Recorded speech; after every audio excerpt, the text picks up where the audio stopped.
morning and welcome to the program. Your host, Jim Vincent. We have a very interesting show for you this morning. In the first segment, we have publisher and owner of the Providence American newspaper, Peter Wells. And for those of you who are not familiar with the Providence American, you need to get familiar. We're going to talk to Peter Wells about what he's doing with the paper and a few other topics that are in the news. In our second segment, we're going to talk to J.R. Neville Songwe, who's a first-time guest. He's the executive director of Urban Ventures. And we'll talk to J.R. in a minute, but let's get back to my return guest, Peter Wells, my buddy, my friend here. And we got a couple of things I want to talk to you about. We want to keep updating the community in terms of what's going on in the community and with the Providence American. How you doing? I'm doing great, Jim. It's great to be back. Thanks a lot. All right. You know, we always do this every couple of months, try to update the community on some issues, and I always enjoy these segments. Let's talk about something that I guess has been in the news quite often this week, and it's Angel Tavares, the mayor, and the teachers. Yes. I know there's parent meetings going on at different schools. There's been 4 schools that have been proposed to be closed. I guess the Flynn and the Messier, and the Messier Annex, and then there's one other that escapes me also. So, but 4 schools and a possibility of I don't know how many teachers. And I guess just to tee this up, I guess early in the month, layoff notices were sent, or not layoff, but termination notices were sent. Right, exactly. Big distinction. Big difference. Termination notice was sent to almost 2,000 teachers. And of course, people are upset about the fact that that happened. And as opposed to layoff notices, they're upset about the fact that 4 schools are going to close. And of course, this week, we're taping on a Wednesday, there are meetings going on across the city. So what's your take on what's going on with Mayor Tavares, the $40 million deficit in the school department, and what he's trying to do? Well, Jim, I'll tell you, it's a job that I wouldn't want. It never ceases to amaze me that people want these kinds of jobs. But Angel Tavares has taken on a big challenge. I give him a great deal of credit for doing it. He's making a tough decision, decisions that have to be made at some point in time. If it weren't teachers in education, it might be public servants. So the bottom line is something has to give, and I think that he's taken the choice of, and he's taken the lead, quite frankly, of the governor and other governors around, but he's taken that lead to say there has to be a containment. And there's no easy way of doing this. I think from a fair standpoint, when you take in consideration teacher quality, the need for improved education, being able to reach out and touch these youngsters today, I think the firing was a good move rather than layoffs. Well, you know, the unions beg to differ. They think it was unfair. They thought that the fact that in the past they understood that in March you had to have the layoff, and this is nothing that was unexpected. But in this case, termination versus layoff, and who's going to decide on who is finally brought back and who's not? We understand that maybe 90% of the teachers might be brought back. Well, if that's the case, you still got 200 that won't be brought back. Sure. How is that decided? Is that decided on seniority, or is there another criteria? Well, I think that through the leadership of Angel Tavares, Commissioner Gist, and the commission, the board, school board, there's no question in my mind that we're looking at, and they're looking at, improving the quality of education within our schools. So consequently, and I was with you, I have no problem with unions and no problem with the concept of organized labor. However, sometimes the last in should be the one to stay rather than the first one to go.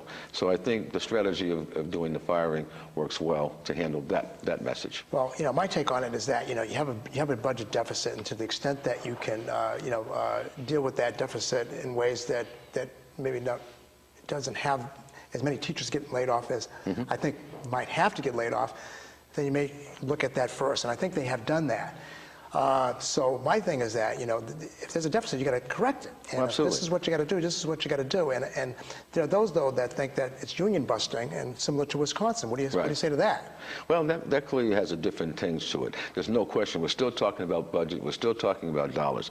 I do think the governor in Wisconsin went a step further than he needed to threaten collective bargaining, and that was the initial premise. He finally came out and said, well, collective bargaining is still part of the contract.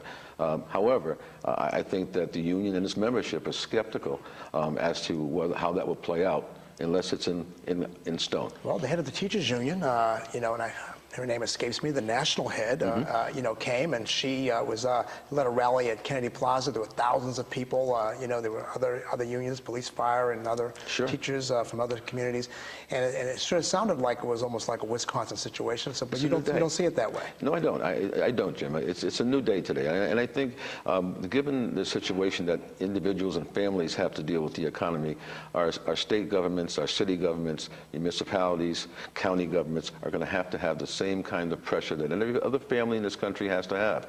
It means belt tightening, and it means doing things differently. We know, and you know, that most people, especially Americans, don't like change, rapid change. And that's what we're looking at right now. Rather than a 20-year hiatus to move to this level, certain politicians are taking it on head on. And maybe this is the right climate, given the economy. Well, I said that maybe, and who knows what the percentage is. Let's just say, for sake of argument, that 90% of the teachers come back, or 1,800 teachers come back. Who decides who comes back and who doesn't? Now, how does that get decided? You have the mayor, you have the school committee, you have the unions. How is that going to be brokered? Well, hopefully that they use the same tactics and that you and I might use in private organization and in government, quasi-government agencies. You have performance standards, you have performance reviews, and based on those reviews, I think that would be the first place that local educators would look at in terms of which teachers may or may not be brought back. That can be based on some of the achievements of those schools based on teachers. But who's going to put that together? As far as I know, well, I think the commissioner. There's nothing like that all the parties agreed on. Yeah, I think it plays right into commissioners' just move to change how we do things. Even that three-tier system, quite frankly, talks of the same kind of endeavor and same kind of strategy. So, but back to the issue of budget. I think budget has to do with the buildings, closing the schools. I think that, and I understand. My mom was a teacher, so I do understand. I'm sensitive to the issue about classroom size and that sort of thing. But, quite frankly, I went to schools with much larger classrooms sizes than we have today, and we all seem to graduate and move on. I think sometimes the hand-holding that we're doing to set standards that cannot be met today economically is wrong. Well, I think there was a criteria, objective criteria in terms of schools based on, the level of condition of the school and I guess, the number of pupils that were in that school and also academic achievement. I think there probably was some kind of vetting out. I'm sure there was, and that was objective, and so I have no problem with that. It's just that, September is like around the corner as far as I'm concerned. Sure. I'm always looking at, it is. I mean, that's 6 months, that's, and plus, maybe we talk about August when people need to know whether they're coming back or not. I just am worried about what the process is from here on in to make sure that it's fair so that whoever's coming back, and I believe, as you believe, that it shouldn't be seniority. That, I think, is a position that is better than, let's say, somebody else talking about whose cousin or whose friend. Of course, that's better than that, but it should be merit-based. The only question is, who puts that together, when does it get put together, and how does that work? In a hurry, because, like I said, September's coming up. Well, I'm pretty sure that the union has some thoughts on how, since it's happened, how the mayor, in fact, will address that issue, along with the school board and the commissioners. Okay, let's go to Wisconsin, because Governor Scott Walker, he had a situation in Wisconsin where they were for weeks, a couple of weeks anyway.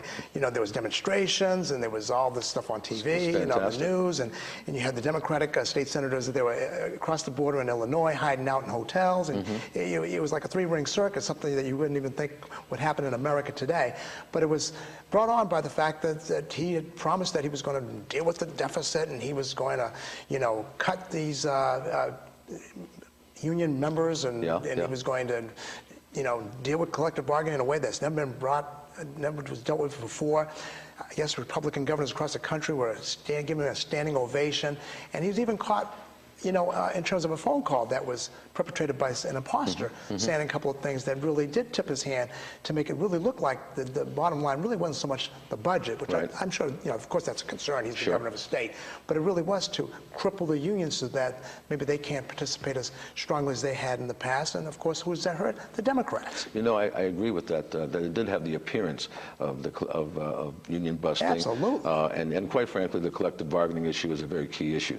But it's interesting. When we talk about seeing the demonstrations, and you mentioned, who would ever thought about this time in America? The timeliness of this at the same time that we're seeing things going on in Libya and throughout the Middle East. It's interesting how in America we can have discourse and disagreement We can even rally. We can, hang out and sleep in the State House and take over the State House but no guns are firing. Yeah. There's no fly zone needed. Yeah. I think that the situation, I think Walker, it was overreach. I think, the unions are conceded in terms of certain budgetary concerns, which would have settled that part.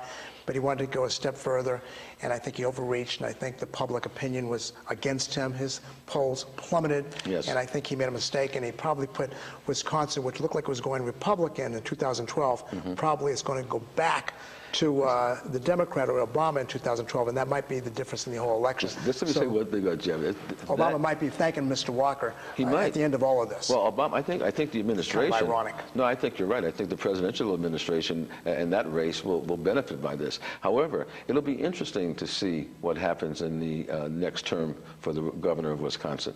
I think it'll be a telltale political sign as to how far the country has gone left or right. That's going to be interesting because you look at people like Christie, New Jersey, whose popularity is like maybe at almost 60%, right. And and that's a state that's close to us, and he's doing almost similar things as Walker's doing. It really does set the stage for an interesting dynamic, which I know I can't predict one way or the other, but that's for, I guess, a couple of more years from now. Now let's talk about Obama and Libya. Of course, the controversy now is that he reacted to the fact that Muammar Gaddafi or Colonel Gaddafi said he's going to punish those rebels, and you haven't seen nothing yet, and all that. And I guess right after that, Hillary Clinton and Susan Rice, through the United Nations and also right. through the Arab League and Europe, notably France and Great Britain, said, we got to do something here. So he decided to do a no-fly zone, or his administration, no-fly zone, and now we're in the middle of them crippling the Gaddafi's armed forces, and I guess the take now is that there's criticism on the left, criticism on the right. I mean, Kucinich wants him impeached, and he's about as left as left can be. You got Newt Gingrich blasting him predictably about every single thing, sure. not notifying the Congress or whatever. Not that he's violated anything officially in terms Absolutely of Congress, hasn't. but using that stage to talk about that, and people are saying, well, wait a minute, if it's humanitarian, what about the Congo? What about Cote d'Ivoire, the Ivory Coast? Absolutely. I mean, what's the standard? What's going on? I mean, you had Rwanda in the past, and that wasn't under his watch. Right. But that's a similar situation, I guess. Yeah. And I guess it begs the question, is there a policy, or, what do you think happened here in terms of Libya and President Barack Obama? I think that President Obama is making a very strategic move in doing what he's doing. Had he supported Gaddafi, which of course he couldn't, politically speaking, and be the President of the United States, he would have been criticized as being sensitive and maybe one of them. Had to take the position of going after Gaddafi as a leadership, the United States taking the lead, would have been another Iraq-Afghanistan situation. Saddam Hussein all over again. Absolutely, absolutely. But he has gone on record as saying that we want to see Colonel Gaddafi out. Now, that has a tinge to it that does suggest the same thing with Saddam Hussein. We wanted him out. I think it's a little bit different in this situation because of two things. One, the Arab League, I think they've had it with him.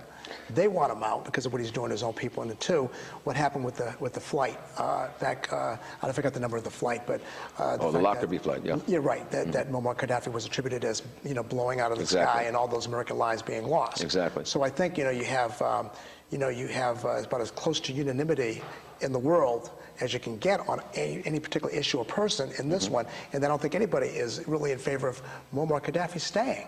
No, and it's interesting that, and of course I have no love for Colonel Gaddafi. Yeah. However, it is interesting that each administration, since George Bush Sr. was in the White House, has had issues with Colonel Gaddafi. Well, he supposedly changed his ways, and because he was like public enemy number one for a while, changed his ways, and all of a sudden he was okay. But we trained him and put him there.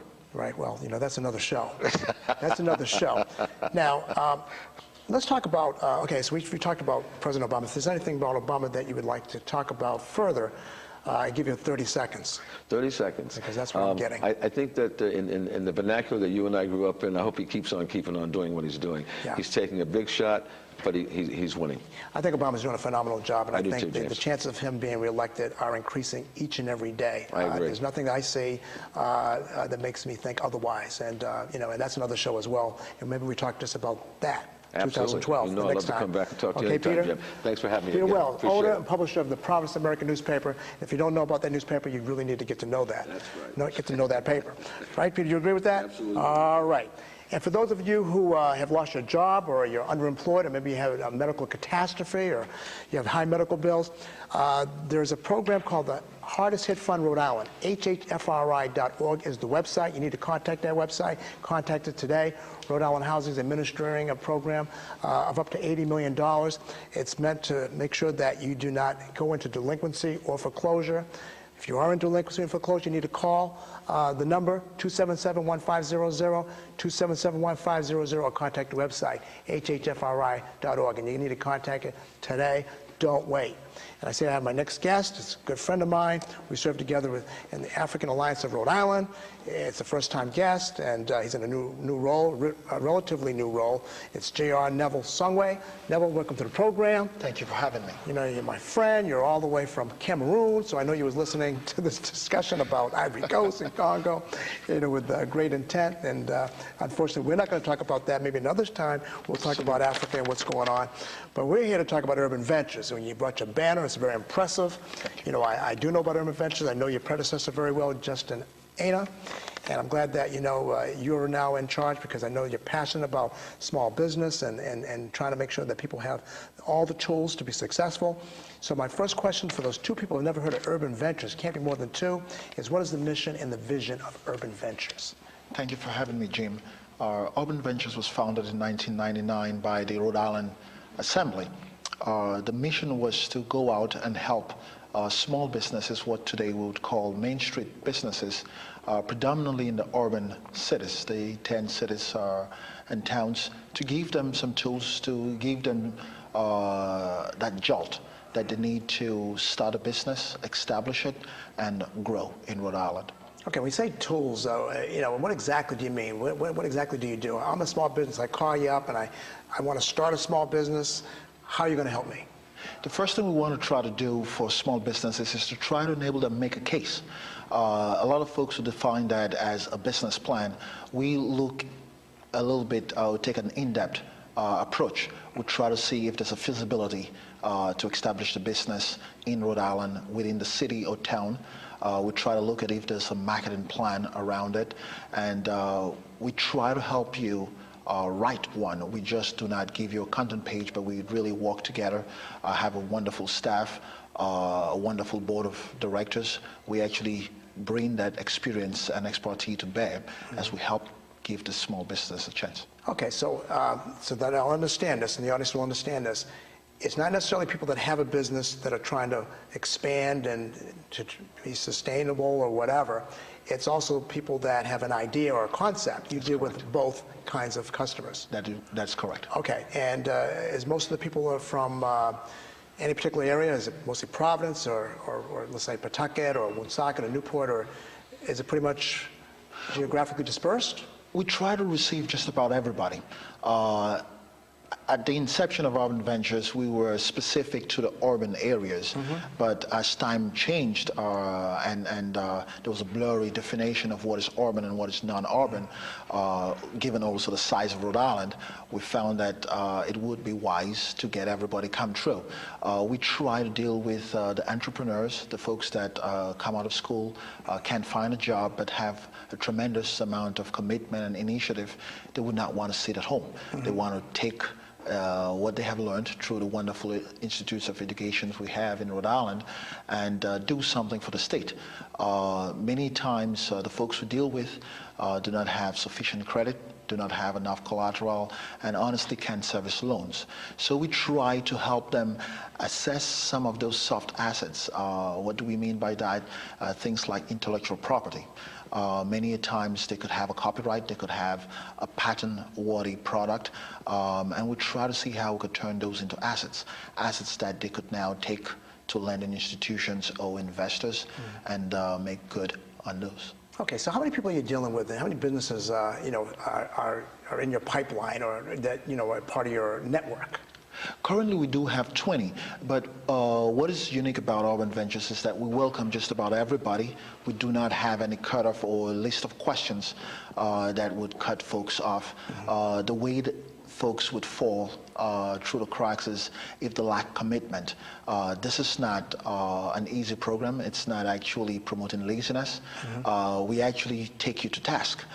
So if you fall short, if you think it's a part-time hobby environment, you will be wrong. And as a result, you'd fall off. So we have a realistic number of 20 very good businesses in our portfolio that span some of just the common streets you would have from Providence to Central Falls, Pawtucket to Woonsocket, and so many others. Well, give me an idea of what these businesses do or who they are. I'm trying to get a picture of a business. You got 20 businesses. You know, maybe there's no typical business, but give me an idea of some of them. What are they in business to do? What's their market? What is their service? What do they do? For instance, and that's a wonderful question, we have Heroic Painters. Heroic Painters is a small painting outfit or a company in Providence that goes around looking for jobs in the real estate market. They've picked a couple of jobs with Brown, but they are not yet at the level of being able to service some serious debt.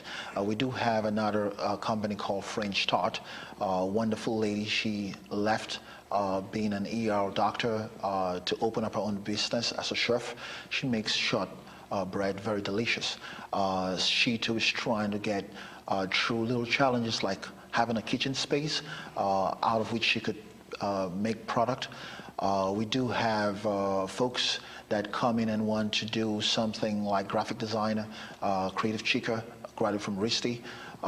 She too is a product of Rhode Island. I'm familiar with her. Yeah, looking for some help.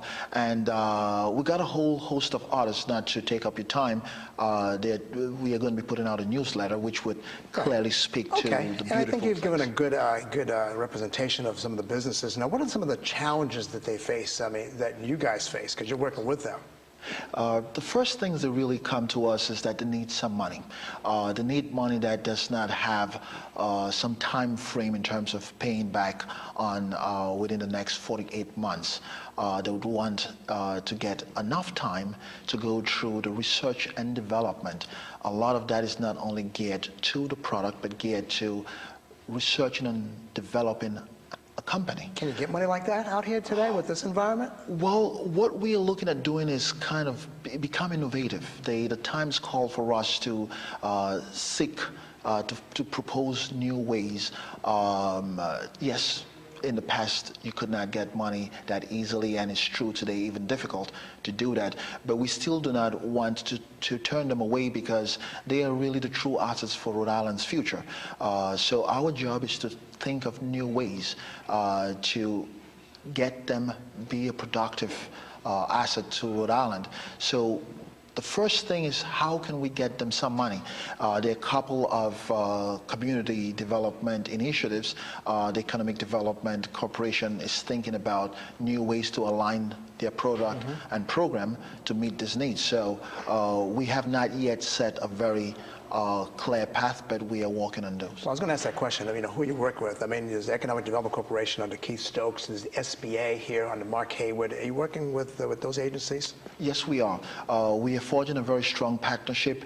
We are putting together a very specific program which begins from the referral program, goes through our business plan development, and ends up with the program we're most excited with is the E-Incubator.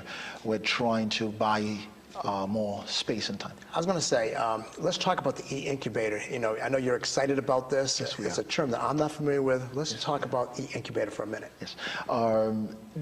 We are in a new age, a new time, using new models. The E-Incubator is actually predicted on, instead of looking at the real estate physical structures which are static and also limiting, we want to broaden the capability of folks coming into the incubator. So we have a virtual incubator on your computer, on the web, so the businesses can access it from their homes, from their computers, from the Starbucks and other little entertainment places without necessarily coming into a physical space, which requires that we have a quick turnaround. With the turnaround, we have to eliminate some very great folks and great ideas. But with the E-Incubator, we think it actually welcomes just about everybody. Really? Well, that sounds like something very different. And I guess that sets you apart from other economic development agencies. Is there anything else that sets you apart other than this concept of E-Incubator? So far, we are looking at the approach. It's very important. So many times we don't talk about the psychological effects the small business have, especially when they get turned down more times than folks say yes to them. And so many times we try to, some folks will define it as coaching, but we try to sometimes just lay back and listen. We try to ask them to lead us to a place where we could celebrate and help them celebrate their successes. We do not micromanage them. We are in to make sure that we could become a bridge to sometimes their main jobs that help them pay the bills and their future job that would help them become wealthy and help the state. Now, what roles does Urban Venture play within the community? How do you see yourself within the overall community? What's your role? Who do you see yourself as within the community? Because you got all these agencies, you got all these people. What do you see Urban Ventures doing, let's say, in the next 5 years? Who do you see yourself being relative to the community? I would start by answering the role. What is our role? We see ourselves as being the first stop to welcome folks and let them realize that it's okay to come to us, it's okay to reach out to somebody, and you don't need to be scared, because so many times that's the first block. They do not think the EDC is accessible, so we try to let them know. Within the next 5 years plus, what we'd like to see ourselves is being a one-stop shop for the small Main Street businesses, where they could come in and get the tools they need. And I keep repeating the tools because the tools they need are very different from what we would typically say small business. Small business is broadly defined. We would commonly call the folks we deal with as micro businesses. And I know the SBA has a micro loan program, so that I guess could really match up well there. Correct. How does one get in contact with you? It's easy. You go on our website, www.urbanventuresri.org, or you could always call us. I would always pick up the phone, or my staff, the program coordinator, Mr. Bryce Whitner, 401-780-8866. Again, 401-780-8866. We're going to put the website on the screen. Get those pens out. 780-8866. We're in an economic crisis, and a lot of people, they're unemployed, or they've given up in terms of employment and typical jobs, and they want to be entrepreneurs. And you're providing a service so that people have a way out, and not feeling that they have to go on that 93rd interview. And that's why I have so many agencies like yours and also the SBA come on, because it's all about economic development in our community. It's all about empowerment. Nobody's looking for a handout, despite what you hear, by some who don't know our community at all, but they have the most to say. So, it's been a delight. I met you as a student at RISD. My pleasure. And I know you're a designer, and then I see you with business, and, how did that happen? Well, they're one and the same. Designers go out to solve problems, and Urban Ventures, the economic development issue has always been a problem. So I'm actually contributing my own little touch to it. Well, RISD must be very proud of you. You're one of the I hope so. most known graduates in recent memory, I'm sure, because you're everywhere here in Rhode Island. JR, it's a pleasure. My pleasure. Keep working. I hope you keep working with me with the African Alliance. Thank you so much. With the rest of our guys. That's JR Neville Songwe. He's the Executive Director of Urban Ventures. At the top, we had Peter Wells, who's the owner and publisher of the Providence American. I'm your host, Jim Vincent. Thank you for watching. See you next week. Bye for now.